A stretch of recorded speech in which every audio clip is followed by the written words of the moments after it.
Philadelphia's latest free agent spending has everybody freaking out and spinning it as this 40 chess move to keep A.J. Brown, which did make sense until Adam Schefter ruined all of that fun today. Plus, why keeping Fred Johnson says a lot more about Lane Johnson than I initially realized. The Birds' new possible plan that presents a serious dilemma for Jalen Carter. I'm Thomas Mott. This is Thomas Mott Show.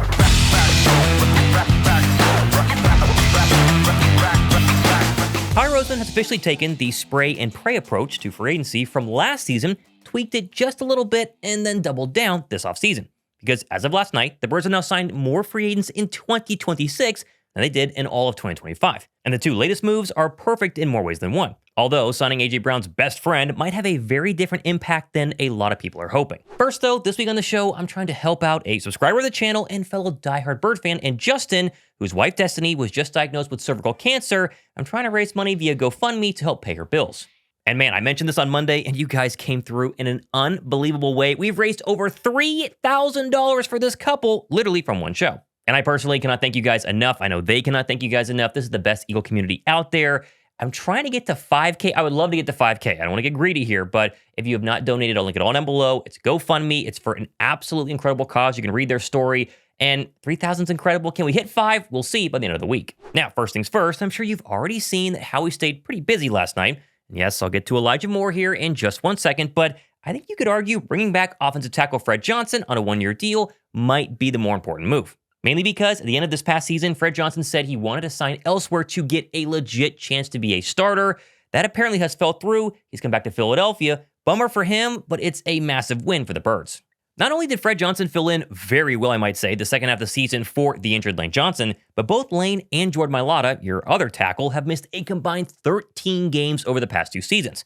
And Lane, obviously in particular, he's not getting any younger and has had a really tough time staying healthy. And so bringing back arguably one of the best swing or backup tackles in the entire National Football League in a year where it could be Lane Johnson's final season, an absolutely massive move. We don't know the money here yet. I bet it's more than you would think, but this to me was something I hoped that they would do weeks ago, and now they finally have. Plus, in Fred's case, there's definitely a chance Lane Johnson retires at the end of this season, and then Fred could become the starter, or maybe a bridge starter for a potential future rookie that they take in April, who knows? But making sure there isn't a massive drop in play once the future Hall of Famer hangs with his cleats was priority, not number one, but way up there this offseason. And I do think this won't discourage Philadelphia from drafting an offensive lineman at some point in the NFL draft. I just now think you can avoid tackle at 23. Obviously, if they love a tackle, they could take a tackle. But my guess is 23 is for safety, edge rusher, or interior offensive lineman. And then now with Fred Johnson secured on the roster, you could take tackle round 2, round 3. You could wait a little bit. Now, moving on to the flashier of the two Tuesday moves. And as you've likely seen, yesterday, the Eagles officially signed wide receiver Elijah Moore to a one-year deal to bring in yet another speedy and shifty receiver to Sean Mannion's offense for 2026. Now, yes, I'm sure you've seen Elijah Moore, A.J. Brown. They're best friends. This is all over Twitter right now. They were teammates at Ole Miss. I'll talk about that. It does matter. But to me, the more important story here is Philadelphia adding yet another wide receiver. Moore was originally a second-round pick of the Jets and the former Eagles GM, now Eagles front office employee, Joe Douglas. And while he technically had his best year, his rookie year, 77 targets, 5 touchdowns, he was pretty good. He never really found his footing and was later traded to the Cleveland Browns, where he played in all 17 games in 2023 and 2024 and was targeted over 206 times, showing flashes of that incredible speed and run-after-catch ability that helped him go in the second round of the draft a few years prior. But of course, if he's signing a one-year deal with Philadelphia, that means the wheels fell off the track at least at some point in his career, and that was injuries at the end of his time in Cleveland. He then goes to the Buffalo Bills, doesn't make it on that roster, which was very interesting and a little bit concerning, and then ended up at the end of this past season as a free agent, practice squad guy with the Denver Broncos. And obviously that last part, it's not ideal. We're not getting a superstar receiver, at least right now, by any means, but it's the main reason Philadelphia was able to get him for so cheap. And he fits the Howie offseason mold. We talked about this of one-year prove-it deals for former top talent coming out of the draft that are still struggling to find their way in the NFL. But I do think Elijah Moore is a lot more, no pun intended, than just a camp body or a wide receiver 4. I think he has a legit chance to be the wide receiver 3 on this roster. Moore is essentially a carbon copy of Hollywood Brown. Young, fast, elusive, and really, regardless if A.J. Brown is here or not in 2026, Sean Mannion now has 3 explosive route runners who can execute, obviously, his high-motion, space-seeking scheme to look to create mismatches and get the ball in playmakers' hands. Elijah Moore is obviously one of those. And he's also more insurance on Hollywood Brown. Like, Philadelphia signing Hollywood Brown was like, okay, this is your wide receiver 3. But Hollywood Brown is not a guarantee. He only got $5.6 million a year on his 1-year deal. Now you can pit Hollywood Brown against Elijah Moore and go, best wide receiver 3 wins, the other guy's wide receiver 4. If one works out and the other doesn't, you have that backup. But if both of them work out, you potentially have 3, and if A.J. Brown is here, 4 pretty scary and legit wide receivers. Now, naturally, the media is way less focused on all of that, the scheme fit, being a wide receiver 3, and instead, they have gone absolutely nuts past couple of hours with his ties back to A.J. Brown. And I get this, yes, Moore and Brown have a long history dating back to being, again, teammates at Ole Miss, with Brown even getting emotional on draft night when his best friend was taken by the Jets. I'm proud of you, bro. It's up. Yeah. I knew you were special, but I let you move in with me, bro.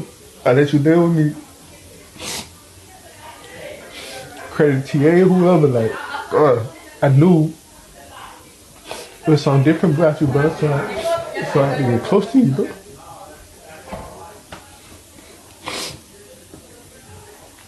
But you helped me away, but you don't even know.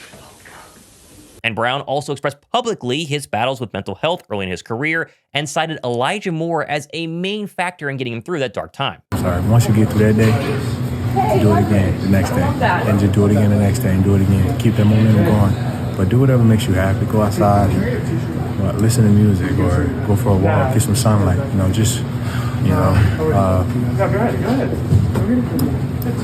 And most importantly, for help me, I prayed and continue to talk to God.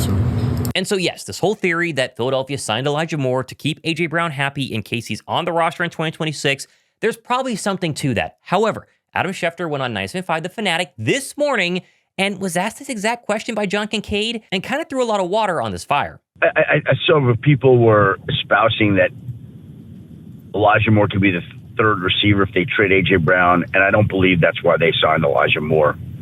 I've seen it floated out there. Obviously, they are very close. They have a great relationship. I don't believe that's why they signed Elijah Moore either, although it doesn't hurt.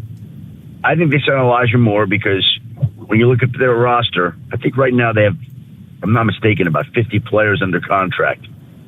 And they have 12 draft picks. It might be 60, whatever it is. But you can't have a surplus of undrafted free agents fill out your roster. You just can't do that. You need people who have played in the league, who are experienced, who provide some depth in the event that you need it.